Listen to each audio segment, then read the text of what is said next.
Hello. हाँ dear student, तो बढ़ती गति में आगे बढ़ते हैं। वैसे तो हमने स्टेज 1 2 3 4 सारे सोल्व कर दिए हैं, फिर भी हम इसको कुछ टाइम और दे रहे हैं। तो देखिए, बढ़ते हैं जी नेक्स्ट प्रॉब्लम पर। जो हमारे मॉड्यूल में एक इंटरनल एक्सरसाइज में क्वेश्चन है, एक्सरसाइज नंबर, देखिए एक्सरसाइज नंबर 1 है, पेज नंबर 1.16 पर। पेज है पेज नंबर 1.16 पर एक क्वेश्चन दे रखा है। क्वेश्चन नंबर 3 से स्टार्ट करता हूँ मैं पहले। क्वेश्चन नंबर 3, फिर 2, फिर 1। तो देखो क्वेश्चन नंबर 3 क्या कहता है। अच्छा क्वेश्चन है, ऐसा क्वेश्चन मैंने आपको पहले भी कराया है। एक कण जिसका द्रव्यमान m है, एक द्रव्यमानहीन छड़ के एक सिरे से बंधा हुआ है। एक कण है, m द्रव्यमान है, और इस छड़ है, ये रस्सी नहीं है, ये ध्यान रखना है, ये रस्सी नहीं है, ये छड़ है। ठीक है जी। छड़ का दूसरा सिरा दृढ़ है। ठीक है। यह निम्नतम बिंदु को न्यूनतम वेग कितना दिया जाए कि यह ऊर्ध्वाधर वृत्त पूरा कर ले। छड़ की लंबाई L है। प्रारंभ में दृढ़ सिरा मुक्त सिरे के ठीक ऊपर है। भाई कितना उसको वेग दें कि ये ठीक ऊपर आ जाए। बात समझना भाई, हम कितना इसको वेग दें कि ये यहाँ पर आ जाए जी। यहाँ पर नहीं आई, वृत्त पूर्ण कर ले, कितना वेग दें। तो आप एक बात देखो जी, वेग आपको निम्नतम बिंदु पर देना पड़ेगा। छड़ यहाँ आ जाएगी, L लंबाई की छड़ है। तो सबसे बड़ी बात यह कि जी रस्सी में तो क्या होता है, रस्सी में और छड़ में क्या फर्क होगा। रस्सी है,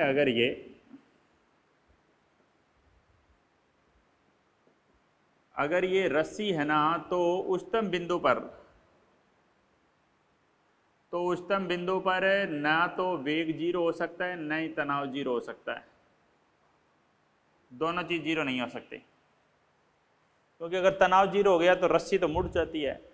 इसलिए यहाँ पर वृत्त पूर्ण करने के लिए निम्नतम बिंदु पर आपको वेग कितना देना पड़ता है, √5GR, √5GR देना होता है। लेकिन अगर मैं बात करूं छड़ की, अगर ये छड़ है तो ये मुड़ेगी नहीं, तो आप यहाँ पर तनाव जीरो कर सकते हो। वेग तो जीरो नहीं होता है यहाँ पर भी, लेकिन यहाँ आप तनाव जीरो कर सकते हो उच्चतम बिंदु पर। तो उच्चतम बिंदु का तनाव जीरो कर देंगे, और वहां पर उच्चतम बिंदु पर वेग जीरो नहीं होता है, यहाँ पर आप वेग भी जीरो कर सकते हो जी। यहाँ पर वेग भी जीरो कर दोगे तो भी ये वृत्त पूर्ण कर जाएगा। तो बस इसको बिंदु ए मान लो, इसको बिंदु बी मान लो, दोनों पर टोटल एनर्जी बराबर कर दो। टोटल एनर्जी ए की, टोटल एनर्जी बी की, ए और बी दोनों की टोटल एनर्जी बराबर करने जा रहा हूं। तो देखिए जी, टोटल एनर्जी, ए की एनर्जी, ए पर एक तो वेग है 12mU², एक तो उसका वेग है कितना, 12mU²। ठीक है। और स्थितिज ऊर्जा है ही नहीं, बी पर जाएंगे तो क्या आ जाएगा, वेग तो जीरो हो गया, वेग जीरो हो गया, लेकिन ऊंचाई आ गई। कितनी ऊंचाई आ गई, देखो ये ऊंचाई आ गई, h बराबर कितना आया, 12। mgh की जगह क्या ले लेंगे, mgh लिख दो पहले तो, और फिर h की जगह ले लो 12। ठीक है। 12mU², m से m काट दो। U² का मान कितना आएगा, U² का मान आ गया 4GL, और U आएगा जी वर्गमूल ऑफ 4GL। ठीक है। वर्गमूल 4 को बाहर लोगे तो 2GL, ये आंसर आ जाएगा जी। कोई कंफ्यूजन, कोई दिक्कत हो, कोई बात पूछनी हो, इसमें पूछ सकते हैं। ऐसा क्वेश्चन आपको पहले ही बता चुका हूं मैं। ठीक है जी। तो आगे बढ़ते हैं अगली बात पर। ये क्वेश्चन नंबर 3 था, देख लीजिए यही आंसर है कि नहीं।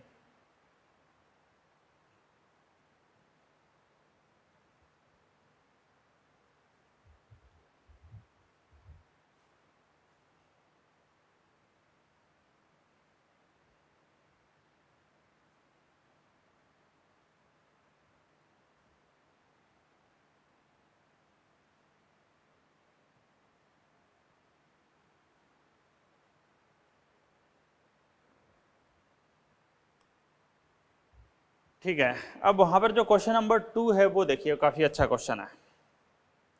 एक्सरसाइज 1 है, एक्सरसाइज 1 का क्वेश्चन नंबर 2। तो देखो जी क्वेश्चन नंबर 2 क्या है।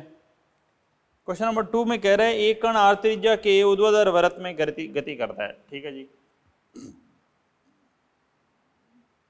एक कण है वो आर त्रिज्या के ऊर्ध्वाधर वृत्त में गति करता है। ठीक है, ये उसका केंद्र ले लेते हैं।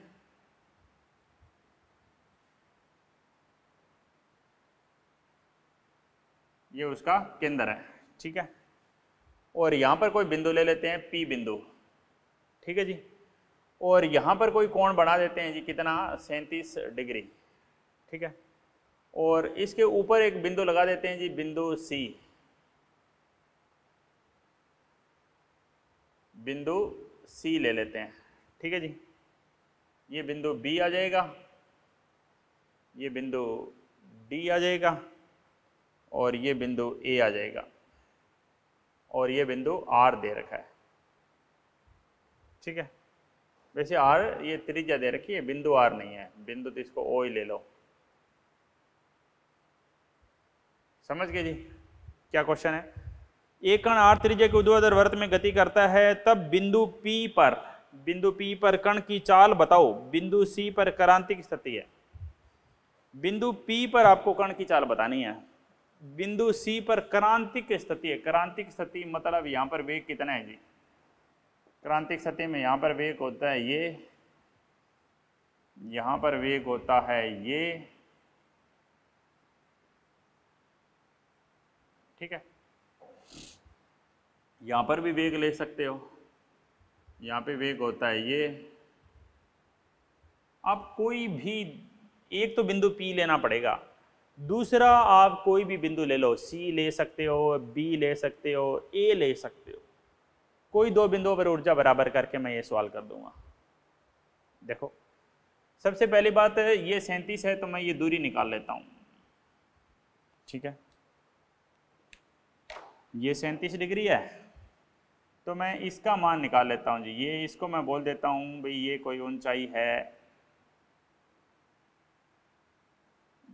किसी एक को, इसको मान लेता हूं, इसके जो नीचे वाले इसको मैं L मान लो, X मान लेता हूं। चलो इसको मैंने X मान लिया, तो ये पूरा तो R था, तो ये ऊपर वाला कितना बच गया, R माइनस X बच गया। और ये X कैसे आएगा, पहले इस पर काम करते हैं। जो ये आपको त्रिभुज दिख रही है इसको साइड में उठा लो जी, ये P बिंदु हो गया, ये 37 हो गया, ये X है, ये R है। X क्या है, यहाँ पर आधार है, और R क्या है, यहाँ पर कर्ण है। आधार बटे कर्ण क्या होता है बताओ, कोस 37। साइन 37 3/5, कोस 37 4/5, तो X का मान आ गया जी 4/5 R। X का मान 4/5 R आ गया। ठीक है, तो अब ऊपर R माइनस एक्स कितना आया, R माइनस एक्स की जगह ले रहा हूं 4R/5, 5 लघुत्तम 5R माइनस 4R, यानी R/5।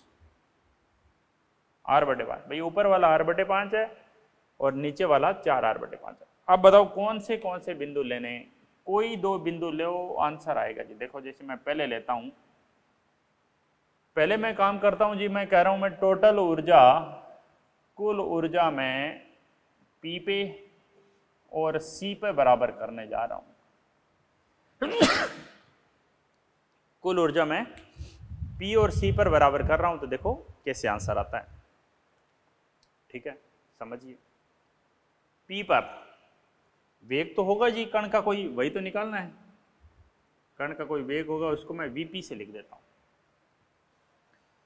P पर देखिए कहां से स्टार्ट करें, P और C, रेफरेंस बिंदु क्या लें भाई, ऊंचाई कहां से मापें, ऊंचाई इस डॉटेड लाइन से माप सकते हो, धरातल से भी माप सकते हो, कई तरीके से कर सकता हूं ये सवाल।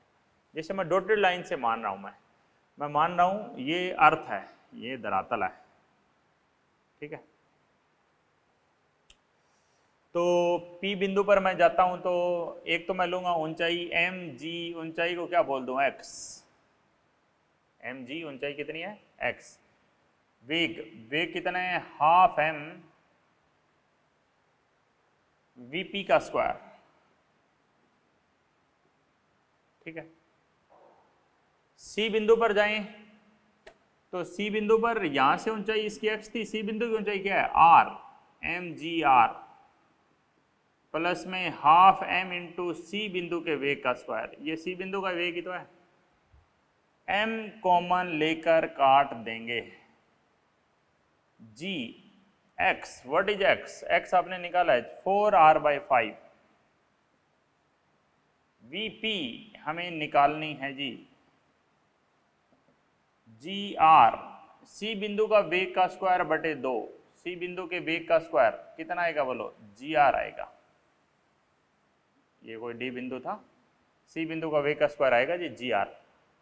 तो देखो जी P बिंदु के वेग का स्क्वायर डिवाइड बाई 2 बराबर gr/2 माइनस 4gr/5, लघुत्तम ले लीजिए 5, ठीक है। 5gr, 5 आएगा क्या लघुत्तम, 10 आएगा, 2 भी तो है, तो यहाँ पर क्या आएगा 10gr, यहाँ पे आएगा 5gr माइनस 2 इंटू 4 8gr, और यहाँ गया जी vp स्क्वायर बाई 2, ठीक है। इसको इससे कैंसिल करो, vp स्क्वायर डिवाइड में क्या आया 5, यहाँ पर 15 और माइनस 8 कितना आया 7gr, vp आ गया जी √7/5gr, √7/5gr, ये एक तरीका है जी, ठीक है।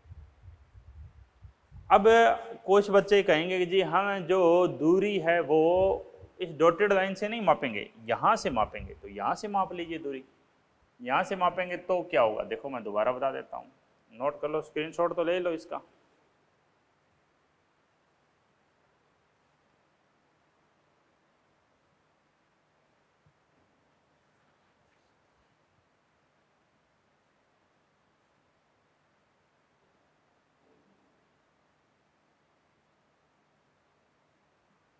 ठीक है, अब कुछ बच्चे ऐसे कहेंगे कि हम इसको नहीं मानेंगे बिंदु, हम बिंदु किसको मान रहे हैं, हम इसको धरातल लेके चल रहे हैं भाई, हम सारी ऊंचाइयां यहाँ से मापेंगे, इस लाइन से हम सारी ऊंचाई मापेंगे, इसको हम मान रहे हैं धरातल, ठीक है, हम इसको धरातल बिंदु ले रहे हैं, ठीक है जी। तो अब देखिए P और C पर है, फिर हम वही काम करते हैं, तो P बिंदु पर आपको काम करना है तो स्थितिज ऊर्जा कितनी आएगी बताओ, P बिंदु पर अगर आपको काम करना है तो स्थितिज ऊर्जा सेम वही तरीका लीजिए mgh वाला, P बिंदु पर mgh, P बिंदु की ऊंचाई कितनी है बताओ, P बिंदु की ऊंचाई ये r हो गया जी, r प्लस x, गतिज ऊर्जा हाफ m P बिंदु के वेग का स्क्वायर, C पर आ जाओ, C की ऊंचाई कितनी है mg, ऊंचाई कितनी है r और r 2r, half m into C बिंदु के वेग का स्क्वायर, m कॉमन लेके काट दो, ठीक है जी। तो g r plus x, x कितना है बताओ 4r/5,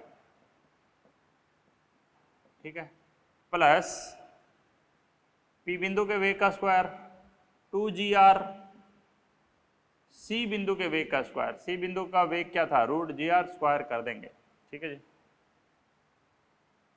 कितना आया बताओ, इधर आया P बिंदु के वेग का स्क्वायर 2gr,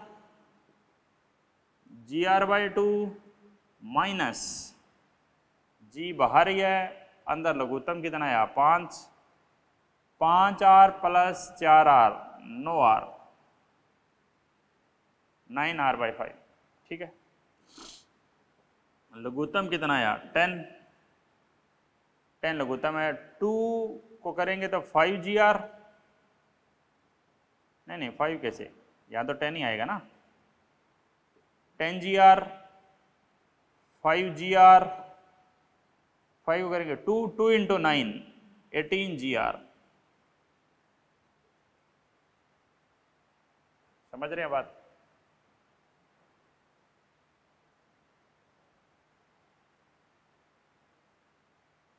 ध्यान से देख लेना। ए बिंदु पर पी बिंदु की ऊंचाई कितनी बताओ, mgr + x, साथ हम b²। सी बिंदु के वेग का स्क्वायर √gr। सी बिंदु की ऊंचाई कितनी होगी, mg × 2r।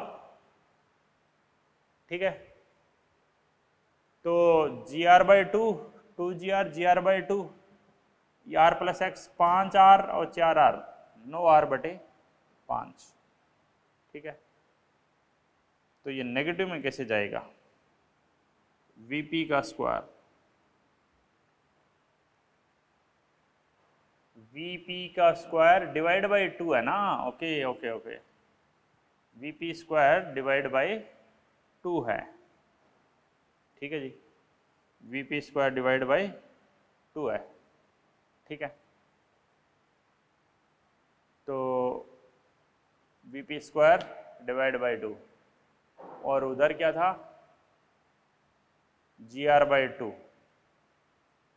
LCM 10, 10gr, 5gr, 5 और 4 9r/5, 18। तो ये तो ठीक है, डिवाइड में तो 5 आ गया, हल्की सी मिस्टेक और कहीं भी है, यहाँ पे तो 5 आ गया। यहाँ पर क्या है, 15 - 18,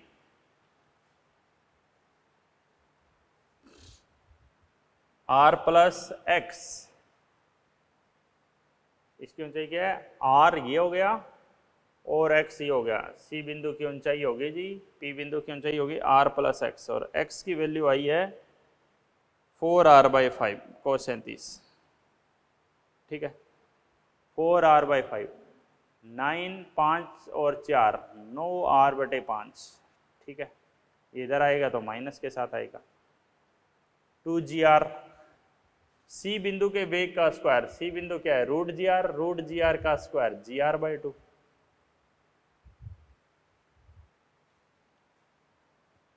इसको दोबारा हम सोल्व कर लेते हैं, देख लीजिए, तरीका वही है, आंसर आएगा। ये कहीं माइनस प्लस में कहीं मिस्टेक चल रही है, इसको हम सोल्व कर लेते हैं दोबारा।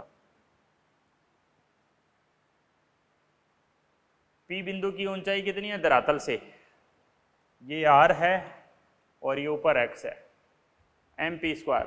सी बिंदु की ऊंचाई mg × 2r। सी बिंदु का वेग का स्क्वायर, क्रांतिक सतह में सी बिंदु का वेग कितना होगा, √gr। ठीक है, आप सी बिंदु की बजाय आप ए बिंदु से भी इसको कर सकते थे, तो यहाँ पर ये कितना आएगा देखो, r + x 5r + 4r into में g, vp स्क्वायर/2, 2gr, सी बिंदु का वेग का स्क्वायर gr, लघुत्तम आ गया 2, 2 दूना 4 और एक 5gr। समझ गए जी? ठीक है, अब देखिए, अब हम उधर बढ़ते हैं। vp का स्क्वायर/2, vp स्क्वायर/2 = 5gr/2 - 9gr/5। ठीक है, अब लघुत्तम लीजिए 10, लिया लघुत्तम 10 लघुत्तम लिया, तो यहाँ पे 5 यानी 25gr - 18gr। सही तो है, वो कहीं कैलकुलेशन मिस्टेक थी, पकड़ में नहीं आ रही थी, इसलिए हमने दोबारा कर दिया। तो कितना आया 7gr/10, और इधर क्या लग रहा है बताओ, vp स्क्वायर/2। तो बस आ गया आंसर, देखो VP²/2 is equal to 7GR/10 और इसको काटोगे तो यहाँ 5 आ गया। तो VP रूट भेज दो जी 7GR/5। कोई दिक्कत, कोई कन्फ्यूजन? देखो इसको हमने इस बिंदु को लेके कर दिया तो भी वही आंसर आ रहा है। तरीका आप कोई सा भी लगाइए आंसर वही आएगा जी। ठीक है भाई, ठीक है, आगे बढ़ जाएं। ठीक है जी, आगे बढ़ते हैं।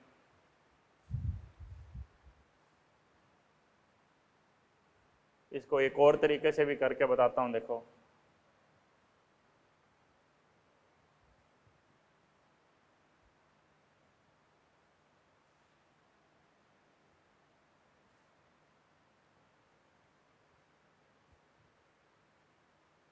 अभी हम काम कर रहे थे सी पर, ठीक है। धरातल आप किसी को मान सकते हो, किसी बिंदु को धरातल इन द सेंस रेफरेंस बिंदु बोलते हैं। किसी बिंदु को आप रेफरेंस बिंदु लेके चल सकते हो जी। रूट आई है 5GR, ठीक है। अब आप कहोगे जी बहुत हो गया, हमने पी और सी पर काम किया, अब एक बिंदु तो हमें सी रखना ही पड़ेगा। एक बिंदु तो हमें सी रखना ही पड़ेगा। दूसरा बिंदु आप कोई सा भी ले सकते थे, अभी तक हम ले रहे थे एक बिंदु तो हमें पी रखना ही पड़ेगा। दूसरा बिंदु आप कोई सा भी ले सकते थे, अभी तक हम ले रहे थे सी। अब मैं कह रहा हूं जी मैं ए बिंदु लेना चाहता हूं, ए बिंदु ले लो। धरातल नहीं सी को मान लो भाई, ए से स्टार्ट कर रहे हैं, ए से स्टार्ट कर रहे हैं तो ये धरातल हो गया जी हमारा।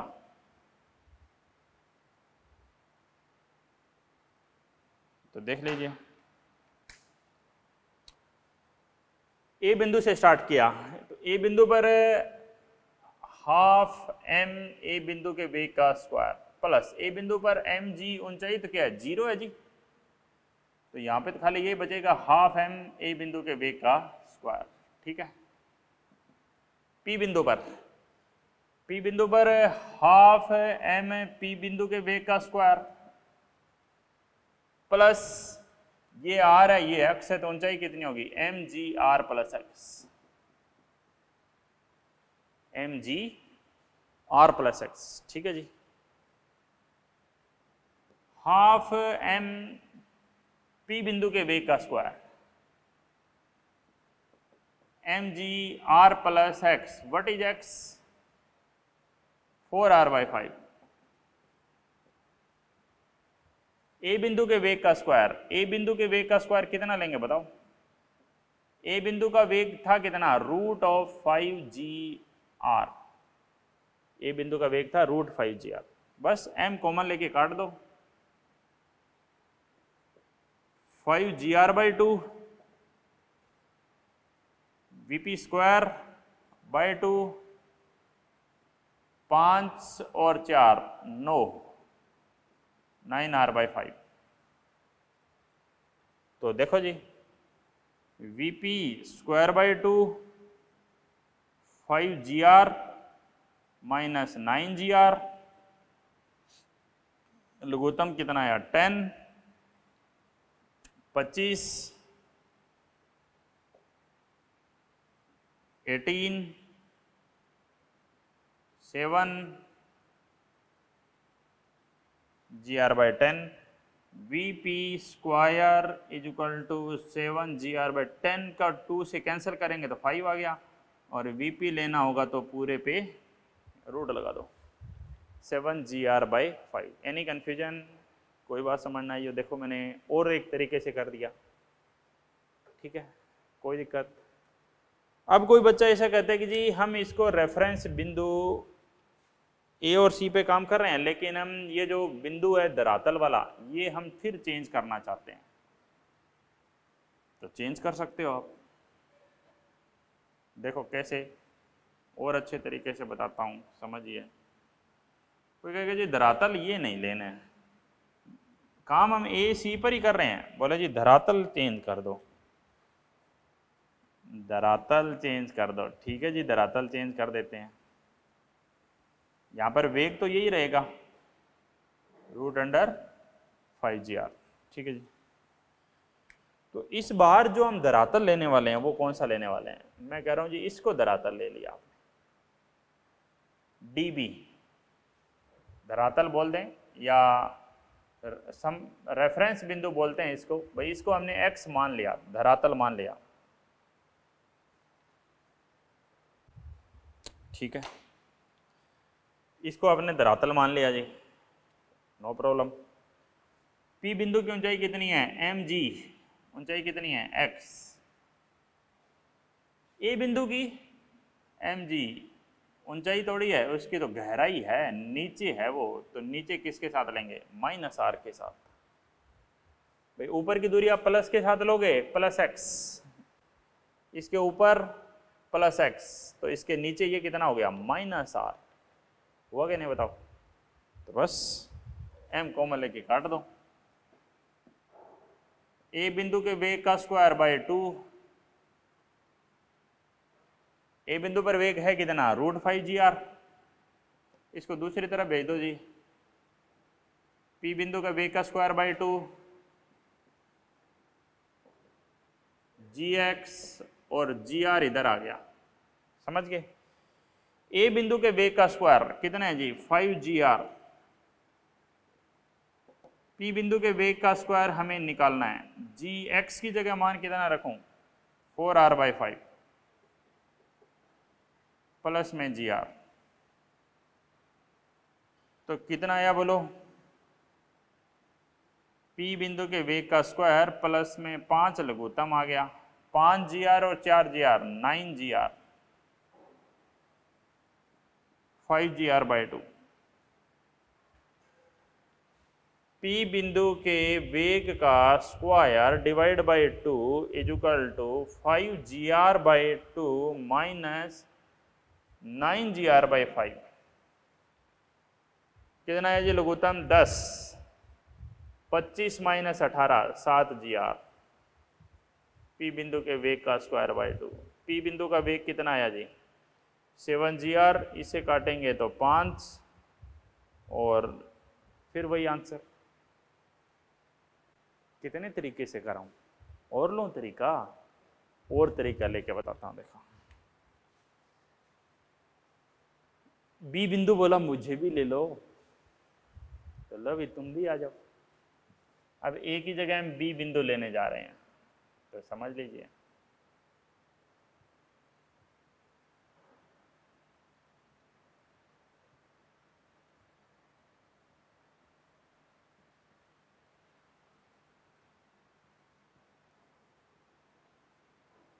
A की जगह हम B बिंदु पर काम करने जा रहे हैं, ठीक है जी। B बिंदु का वेग और इधर P बिंदु का वेग, ठीक है जी। धरातल किसको माने, धरातल अभी तक हम इसको ही मान रहे हैं, ठीक है जी। P बिंदु पर क्या काम हो रहा है, हाफ m P बिंदु के वेग का स्क्वायर प्लस में mgx, धरातल इसको मान रहे हैं, तो P बिंदु x ऊंचाई पर है। B बिंदु पर क्या हो रहा है, हाफ m B बिंदु के वेग का स्क्वायर प्लस, B बिंदु तो धरातल पे है, तो mgh तो वहां 0 ही हो जाएगा। m कॉमन लेके काट दो जी, ठीक है। B बिंदु के वेग का स्क्वायर बाय 2, P बिंदु का वेग का स्क्वायर बाय 2 प्लस में gx की जगह बोलो कितना रखें, 4r/5। B बिंदु का वेग कितना है बोलो, √3gr का वर्गमूल कर दिया 3gr/2, माइनस इसको इधर ले आओ 4gr/5, P बिंदु के वेग का स्क्वायर बाय 2, लघुत्तम कितना आया 10, 15gr माइनस 8gr, P बिंदु के वेग का स्क्वायर बाय 2, 2 काटेंगे तो 5, P बिंदु के वेग का स्क्वायर 15 माइनस 8 7gr/5, और वर्गमूल हटाओगे तो ये लीजिए। और बताऊं भाई, किसी भी तरीके से करिए आप, कोई भी बिंदु ले सकते हैं। अभी तक हमने इसको धरातल लिया था, अब आप इसकी जगह इसको भी धरातल ले सकते हैं। वो बताऊं, वो बता देता हूं। देखो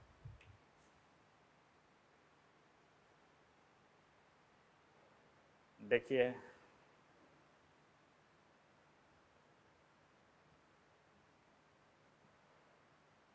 ये स्थितिज ऊर्जा लगाना सिखा रहा हूँ एक्चुअल में मैं आपको। धरातल इस बिंदु को मानने की बजाय हमने इस बिंदु को धरातल मान लिया है, इस बिंदु को, ठीक है जी, इस बिंदु को धरातल मान लिया हमने। Okay, no problem. तो इस बिंदु को अगर आपने धरातल मान लिया तो अब देखो कहानी क्या होगी। अब कहानी ऐसे होगी कि P की कहानी क्या होगी, हाफ एम P बिंदु के वेग का स्क्वायर, P बिंदु की ऊंचाई क्या हुई mg r plus x, B बिंदु हाफ एम B बिंदु के वेग का स्क्वायर। अब B बिंदु की भी ऊंचाई आ गई जी mgr, क्योंकि ऊंचाई आप कहाँ से माप रहे हो, ऊंचाई आप A से माप रहे हो, तो B बिंदु की ऊंचाई कितनी है, r ऊंचाई है। m कॉमन लेके काट दो जी, B बिंदु के वेग का स्क्वायर बाय 2 प्लस में gr, P बिंदु के वेग का स्क्वायर बाय 2 प्लस में gr प्लस x, x कितना 4r बाई 5, 4r बाई 5, ठीक है जी, ठीक है भाई। तो समझिए B बिंदु के वेग का स्क्वायर यानी कितना आया √3gr बाय 2 प्लस में gr माइनस 5 और 4 9, 5 और 4 9 r बटे 5 P बिंदु के वेग का स्क्वायर बाय 2, ठीक है। लघुत्तम 10, 5 ये 15 प्लस 10 25 माइनस 18 P बिंदु के वेग का स्क्वायर बाय 2, ठीक है। तो क्या है बोलो, P बिंदु के वेग का square 25 minus 18 7gr bye 10, cancel कर दो 5 पर, P बिंदु के वेग का स्क्वायर 7gr बाई 5 और हटाओगे तो, ठीक है। अब तो ठीक है, बहुत तरीके से बता दिया क्वेश्चन। तो ऐसा क्वेश्चन आप अब तो नहीं भूलोगे, अब तो इसको कर दोगे, ठीक है जी। चलिए आगे बढ़ते हैं जी, नेक्स्ट बात।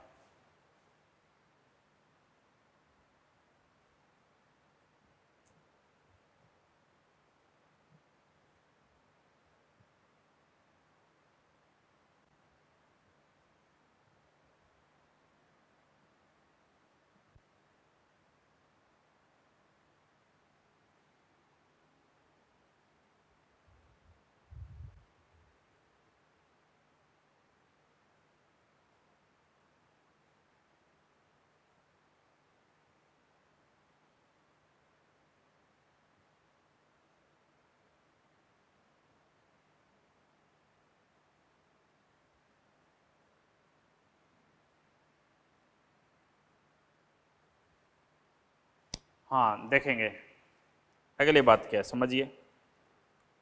अगली बात है कि जी हम एक पॉइंट बताता हूँ मैं आपको। हमने ऊर्ध्वाधर वृत्तीय गति पढ़ी थी, ठीक है। आप यहाँ पर आ गए थे, ठीक है। ये वेग u था, ठीक है। किसी ऊंचाई पर आ गए थे h पर, कोई कोण ले लिया था थीटा। ये लंबाई l है, तो ये क्या हो जाएगा बताओ, ये हो जाएगा जी l कोस थीटा, ठीक है। h का मान कितना आएगा, पूरी लंबाई तो l है, h का मान l minus l cos theta, ठीक है।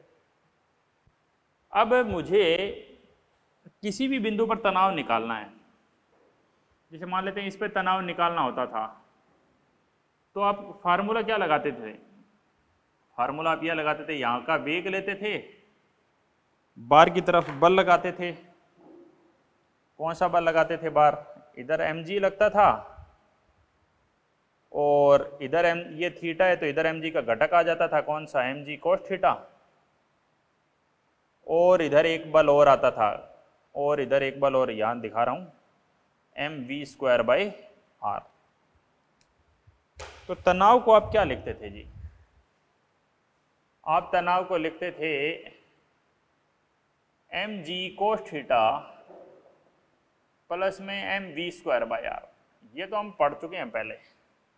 अब मैं कह रहा हूं कि v के रूप में नहीं, मुझे u के रूप में तनाव का मान चाहिए। भाई ये u तनाव है, u वेग के रूप में आंसर कैसे आए? तो v और u में संबंध निकाल लो जी। इसको a बिंदु बोल देता हूं, इसको मैं b बिंदु बोल देता हूं। मैं कुल ऊर्जा बराबर करने जा रहा हूं a और b पर। टोटल एनर्जी a पर, टोटल एनर्जी b पर। a पर कौन सी एनर्जी है? Half mu²। स्थितिज ऊर्जा mgh, h तो उसी को धरातल ले लेता हूँ भाई, इसी को ले लेता हूँ धरातल, तो इस पर h तो 0 ही हो जाएगा। b बिंदु पर हाफ v बिंदु का वेग का स्क्वायर और प्लस में ऊंचाई कितनी? mgh। m कॉमन लेके काट दिया, u² v² 2gh आएगा जी। 2 से गुणा कर दिए पूरे समीकरण को। v² का मान आएगा जी u² माइनस 2gh। v² का मान आएगा u² माइनस 2gh। h की जगह ये मान रख देते हैं l minus l cos theta. ठीक है, u² माइनस 2gl कॉमन ले लो, 1 माइनस कोस थीटा।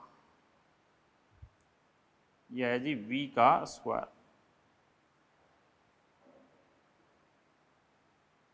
पूरा इसको ऐसे बोलें, ब्रैकेट खोलें तो u² minus 2gl minus minus plus 2gl cos theta.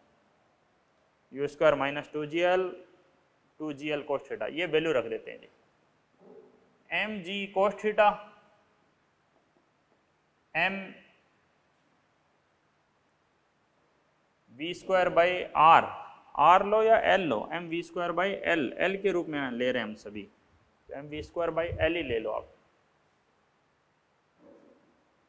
m/l v² की जगह क्या लिखोगे? u² minus 2gl, u² minus 2gl plus 2gl cos theta, plus में 2gl कोस थीटा। अब ब्रैकेट ओपन करते हैं, mg cos theta mu²/l minus g से g, l से l काट दो, माइनस 2mg, l से l काट दिया, 2g minus 2mg plus l से l काट दो, 2mg कोस थीटा। तो क्या फार्मूला मिला जी? mg कोस थीटा और 2mg cos theta, 3mg cos theta mu²/l minus 2mg। यानी फाइनल फार्मूला आप ऐसे लिख सकते हो, m आरंभिक वेग है, ये u है, mu²/l प्लस में 3mg cos theta minus 2mg। अब ये फार्मूला आप कहीं पे भी लगा सकते हो जी, किसी भी बिंदु पर तनाव निकालने के लिए आप ये फार्मूला लगा सकते हो, अपने आप आंसर आ जाएगा। अब जैसे हम बात करते थे उच्चतम बिंदु की, क्या होता था यहाँ पर उच्चतम बिंदु पर?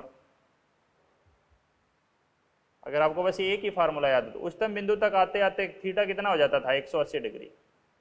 और उच्चतम बिंदु पर आप तनाव क्या लेते थे? 0।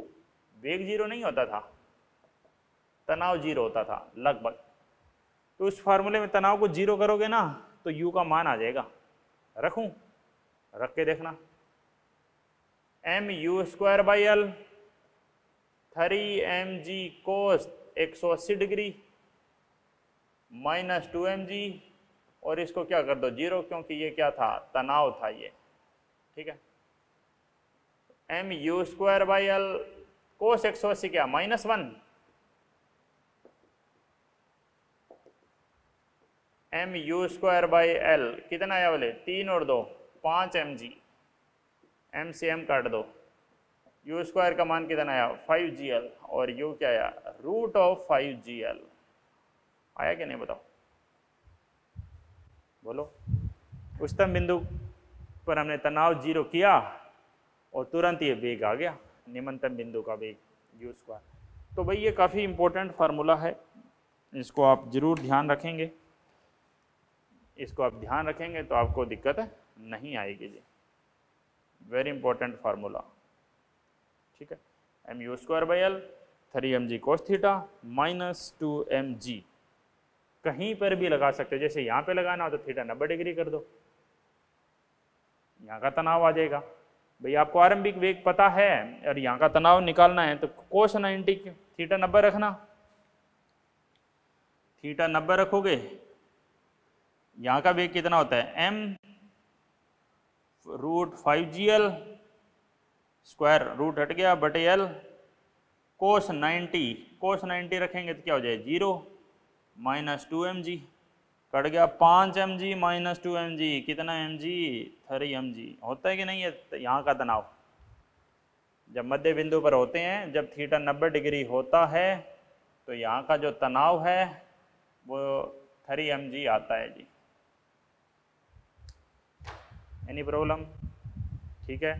तो आप पढ़ते रहिए और ये सारे क्वेश्चन हैं जो उन सबको आप रिवाइज करिए, कोई दिक्कत नहीं आएगी, ठीक है। मिलते हैं नेक्स्ट लेक्चर में।